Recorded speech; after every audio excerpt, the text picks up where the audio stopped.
మే నెల 11వ తేదీ ఎడారిలో సెలయేర్లు.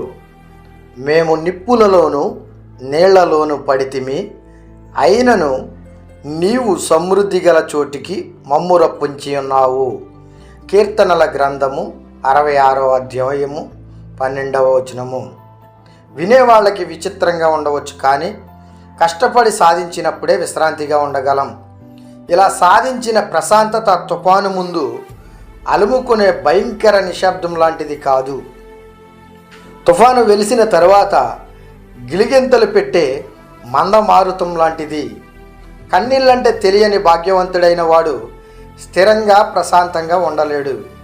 అతని గుణ స్వభావాలు పరీక్షకి గురి కాలేదు.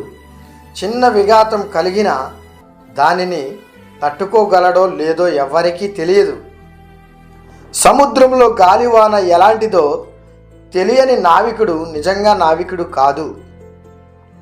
వాతావరణం ప్రశాంతంగా ఉన్నంత కాలం అతను పనికి వస్తాడు, కానీ పెనుగాలి రేగినప్పుడు చుక్కాని దగ్గర ఉండవలసింది ఎవరంటే ఇంతకు ముందు తుఫానులతో పోరాడి ఉన్నవాడే. తుఫానుల్లో వాడ బలాన్ని పరీక్షించి తెలుసుకుని ఉన్నవాడే. మొట్టమొదటిసారిగా శ్రమలొచ్చి పడినప్పుడు మనం కట్టుకున్న మేడలన్నీ కూలిపోతాయి. అల్లిబిల్లిగా అల్లుకున్న ఆశలతలు తెగిపోతాయి. గాలి వానకి నేల కూలిన తీగెల్లేగా మన హృదయం కూలిపోతుంది. కానీ మొదటి విఘాతం నుండి తేరుకున్నాక మనం కళ్ళు పైకెత్తి చూసి దేవుడున్నాడు అని అనుకున్నప్పుడు చితికిపోయిన మన నిరీక్షణను, మన విశ్వాసం లేవనెత్తుతుంది. దేవుని పాదాల దగ్గరికి ఎత్తిపడుతుంది.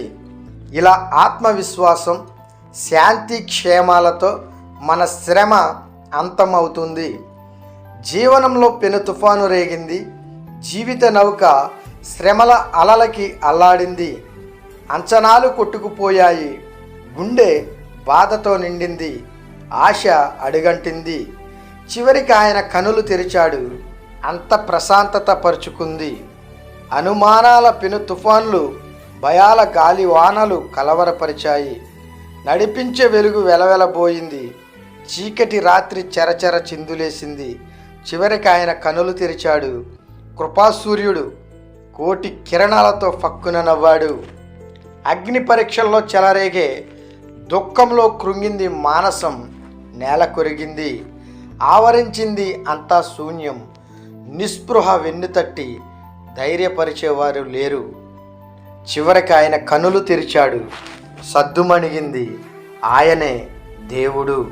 దేవుడి కొద్ది మంచి మాటలను మన హృదయంలో భద్రపరిచి వాక్యానుసారముగా దేవునికి ఇష్టమైన జీవితం జీవించులాగున ఆయన కృపలో మనల్ని బలపరిచి, భద్రపరిచి, స్థిరపరిచి, దీవించి ఆశీర్వదించునుగాక. ఆమేన్.